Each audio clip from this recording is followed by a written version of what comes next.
7 years, 3 months, and 11 days. That's how long they kept me inside Lakeshore Women's Correctional in upstate New York. When the gate opened on a cold Tuesday morning in March, I walked through it carrying a paper bag with $63 and some change rattling at the bottom. Everything I had after the canteen took its cut from what I'd earned pressing sheets in the prison laundry. $63. Not the $4,000 I'd managed to scrape together over those years. I'd sent most of that to my own attorney, a woman I'd hired in year 4 when I finally found someone willing to listen. She'd used every dollar I wired her and still couldn't get me out. The appeal failed. I served every last day of my sentence for the alleged poisoning of my husband, a man named Dorian, a cardiac surgeon who the whole county had adored. Dorian died, or so the record said, on a Thursday evening in September, 6 months before his 55th birthday. The official cause was cardiac arrest, but the toxicology report flagged traces of a compound that, according to the prosecutor, had been introduced over several weeks through his morning coffee. The coffee I made every single day for 22 years of marriage. The compound was obscure. Something used in certain veterinary preparations, and the prosecution's expert told the jury that only someone with intimate access to the household could have done it. I had that access. I was his wife, and so I went to prison. What I never told anyone, not even my own attorney, was that the night before Dorian collapsed, I'd found something in his briefcase. A second phone. On it, a series of messages from a woman whose name I didn't recognize, referencing wire transfer and a flight booking to somewhere in Central America. I'd confronted him. He laughed it off, said it was hospital work, a conference arrangement, nothing to worry about. We went to bed in silence, and by morning he was on the kitchen floor. Or so I thought.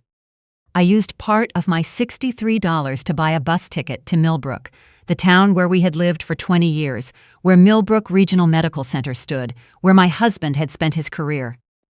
I had a practical reason to go back. The hospital had sent me 2 letters, the second arriving just 6 months ago, stating that Dorian's personal effects, stored in a staff locker, would be released to next of kin upon request or destroyed after 1 year. I wasn't going to let them destroy the last physical trace of who he had been. I also, I'll admit, wasn't ready to explain to myself exactly why that mattered so much. I just knew I had to go. The bus ride took 4 hours.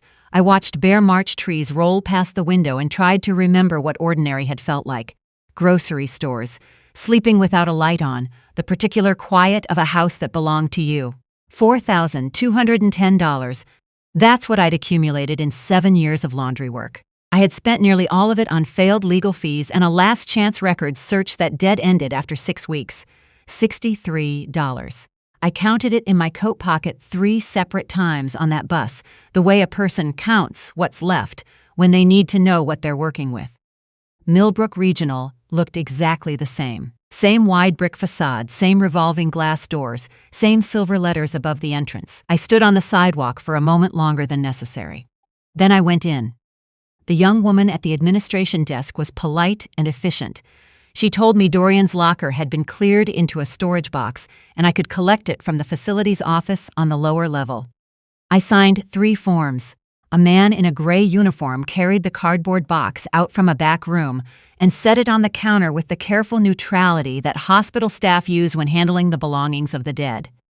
I took it with both hands. I asked if there was somewhere quiet I could sit for a moment. She pointed me toward the hospital's memorial garden, a small enclosed courtyard off the east wing, with a stone bench and a few bare dogwood trees and a fountain that wasn't running this time of year. For families, she said, for anyone who needed a moment. The garden was empty. It was not quite 10 in the morning on a Tuesday in March. I set the box on the bench and sat beside it and breathed, just breathed. The air smelled like cold earth and the faint metallic edge of coming rain. I don't know how long I sat there before I heard the sound behind the dogwood tree. A shoe scraping stone. I turned and found a boy crouched behind the trunk, watching me with dark, careful eyes. He was small, 6 or 7 at most, wearing a puffy gray jacket 2 sizes too big, holding a juice box with both hands like it was something important. I kept my voice soft. "Hey there, you lost?" He shook his head very deliberately. "My dad works here. He lets me wait in the garden when he has to check the boilers." "That's important work, checking the boilers." The boy came a step closer. "Are you a patient?" "No," I said. "I came to pick up some belongings, my husband's. He worked here." "Is he dead?" Children ask it that directly. It's one of the things I had forgotten about children. "I don't know," I said. And even as I said it, I realized that was the truth. After everything, I genuinely did not know. The boy tilted his head. He had dirt on one knee and a gap in his front teeth. He told me his name was Pip. His father was the night maintenance supervisor, and they lived in the residence unit attached to the East Wing as part of his father's arrangement with the hospital. His mother had left when he was a baby. It was just the two of them. I offered him a piece of gum from the single pack I'd bought at the bus station. He took it with great seriousness and unwrapped it with care. We sat in the cold together, him at the far end of the bench, me with my cardboard box, and for a few minutes neither of us said anything, which was fine. "You said you don't know if he's dead," Pip said eventually. "Not cruel, just precise, in the way children are when something doesn't quite balance." "He was declared dead," I said, 7 years ago. I was in prison because people thought I hurt him." Pip chewed his gum and looked at me steadily. Then he said, "My dad saw someone." I waited. "A man, about 2 years ago, late at night." He was choosing his words the way small children do when they're repeating something adult-shaped. "My dad was doing the East Wing walkthrough and a man was standing here in this garden, in the dark." My dad almost called security, but the man spoke first. Something in the air shifted. I kept my hands still in my lap. What did the man say? "He said he used to work here and had left something behind. A key, maybe. He needed to get into one of the old offices." Pip's voice dropped slightly. "But my dad said he looked wrong, like he didn't want to be seen." "Did your father recognize him?" "He looked it up after. There's the board in the main corridor, the photographs of doctors who worked here. My dad said the man in the garden looked like one of those doctors. He met my eyes, but that doctor was supposed to be dead." The juice box slipped from his fingers and he didn't move to pick it up. "Pip!" My voice came out steadier than anything I felt. "Did your dad say which doctor?" The boy looked at me with absolute 7-year-old seriousness. "The one in the gray tie, heart doctor. My dad used to see him in the corridors." A pause. "Was your husband a heart doctor?" I could not speak. I sat on that stone bench with the cold coming up through the soles of my shoes and I could not make a single sound. Dorian had been photographed for the hospital memorial display wearing a gray tie. Pip's father, a quiet man named Cormac, came to collect his son 20 minutes later. I thanked him and held myself together until they went inside. Then I sat alone with my cardboard box for a long time, and what I felt was not triumph. It was not even hope yet. It was something closer to vertigo.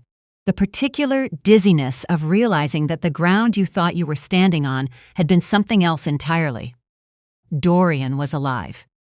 I used 12 of my remaining $63 on a motel room 2 blocks from the hospital. Mildew smell, thin walls, a television bolted to the dresser, the most luxurious place I'd slept in 7 years. I sat on the edge of the bed with the cardboard box open in front of me. Most of it was ordinary. A stethoscope, a framed photo of the two of us from a Maine vacation 10 years ago. I looked like a different person. I looked happy. A spare key fob for a car long gone. A coffee mug from a university I didn't recognize. And at the very bottom, wrapped in a blue handkerchief, a small USB drive. I had no computer. I spent 6 of my remaining dollars on a day pass at the public library. The drive opened on the second attempt. I'd almost given up, and then I tried Dorian's old 4-digit code, his mother's birth year, the same number he'd used for every lock in our house. The folders inside were dense and labeled in the shorthand of someone who understood finance better than I did. I read for 2 hours. The library was warm and smelled like old paper, and I read until my eyes ached. What I pieced together, slowly, was this. Dorian and a colleague identified only as RB had been drawing money from the hospital's charitable foundation for at least 3 years before his supposed death. Small sums initially, then amounts that stopped being small. The total, based on what the drive contained, was somewhere north of $2 million. When an internal auditor had started asking questions, someone had intervened. The audit was quietly buried. And when burying it was no longer enough, a different plan was made. Dorian would disappear. The death would look like a domestic poisoning. The wife, the obvious suspect, would absorb every ounce of scrutiny. The toxicology evidence would be handled by someone who owed RB a favor. I printed 37 pages from the library printer, and it cost me $4. I had $41 left. I wrote the number down on the back of my receipt and put it in my coat pocket and kept track of every dollar from that point forward because I could not afford to lose count of anything. I went back to see Cormac. He opened the door with Pip hovering behind him, and when he saw my face, he stepped outside and pulled the door half shut without my asking. "Whatever my son told you," he started. "I believe him," I said. "I'm not here to cause trouble for you or for Pip. I was in prison for 7 years because of the man your son described. I just need you to tell me what you remember." He was a careful man. He took his time. But eventually he told me that the man in the garden had given him $500 in cash and asked him to say nothing. He'd taken it. Pip had needed new shoes. The supplemental rent payment was 2 months behind. He'd felt sick about it ever since. He'd spent 2 years telling himself he hadn't recognized who it was. "But you knew," I said. He looked at the ground a long time. "I knew. RB." I turned those initials over for 3 days, working in the library in 2-hour blocks, going through hospital foundation records, board meeting minutes, staff directories archived on the hospital's public website. My $41 shrank to $22. I ate once a day from a gas station across the street from the motel, and I did not let myself think too far ahead. Then I found it. 7 years old, buried in a PDF of routine board meeting notes. The Millbrook Regional Foundation Funds Oversight Committee had been chaired by Dr. Randolph Braddock, Chief of Medicine. RB. I sat very still in that library chair and let it arrive fully. Braddock. I had met him perhaps a dozen times over 22 years of being Dorian's wife. Hospital galas, a dinner or two. A tall man with silver hair and a way of commanding a room without raising his voice. And he had sat in my trial and told the jury that Dorian had confided in him, in the final weeks of his life, that he was afraid of me. He had looked at me across that courtroom with what I had taken for sorrow. He had watched me be sentenced, and then he had walked out a free man. I called Odile. She had been my closest friend before my arrest, and she was one of the few people who had written to me in prison, inconsistently toward the end, but she had never fully stopped. She answered on the second ring. She drove 3 hours that same night. In her kitchen, I spread everything across the table and she read every page without interrupting. When she finished, she looked up and said, with the quiet decisiveness that had always been one of the best things about her, "We find Dorian first." Then the lawyer. Through a contact of Odile's, who understood financial records, we spent 2 weeks building a picture of where Dorian had gone. Odile tracked every dollar she spent on my behalf. She kept a handwritten ledger on her kitchen counter, and the total came to just over $1,100 by the time we had what we needed. I kept a copy of that ledger. I intended to pay back every cent. Dorian had left the country 9 weeks after faking his death. He'd entered Costa Rica on a passport issued under the name D. Ashmore and had been living in a coastal town for 6 years, running a small medical consulting service for expatriate residents. He had a girlfriend. He had a dog. He had a life assembled from the wreckage of mine. The call to Costa Rica was the hardest thing I had done since the day of my sentencing. My hands were shaking badly enough that Odile dialed for me.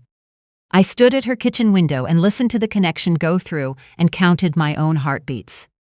He answered. I knew his voice immediately. It hadn't changed, not the particular cadence of it, not the way he breathed before he spoke. "Dorian," I said. The silence lasted 5 full seconds. "Come back," I said, "and tell the truth, or everything on that drive goes to the district attorney, to Interpol, and to immigration in Costa Rica. You have 10 days. He came back and ate. The meeting was in a hotel lobby in Albany. Odile's suggestion, busy enough to be safe, her at a table across the room with her phone running. Dorian looked old in a way that had nothing to do with years, hollowed out. He sat across from me without trying to charm me or argue or explain himself into a better light, and after a moment he simply began to talk. Braddock had been the architect. The staging, the fabricated toxicology, the decision to frame me rather than find some other exit. That had been Braddock's design. Dorian had told him the evidence against me was too thin, that I'd never be convicted. Braddock had said he had someone in the pathology department who could handle the toxicology report. He'd been right. "I thought you'd be acquitted," Dorian said. "I told myself that." 7 years, I said. He didn't look away. 7 years. You could have come forward at any point. I know. We sat in that lobby for nearly 2 hours. He signed a notarized written statement. Odile had arranged the notary, had arranged everything with the same quiet thoroughness she'd applied to every piece of this, detailing the full scheme, the foundation fraud, the staged death, Braddock's role in falsifying the evidence, the name of the pathologist who had altered the toxicology results. Before he stood to leave, I asked him one question. Was any of it real? 22 years. He looked at his hands for a long moment. Most of it was real, he said. I don't know if that made anything better. I don't know that it was meant to. But I stopped carrying that particular question after that morning, and the weight I'd been walking with for 7 years shifted into something I could finally set down. The district attorney's office moved faster than I'd expected. The assistant DA was a young woman with a focused intensity she kept professionally contained, and she told me plainly that the foundation fund had raised questions for years without ever producing enough to move on. She had it now. She had it all. Dr. Randolph Braddock was arrested at his home on a Thursday morning 6 weeks later. The pathologist was arrested the same day.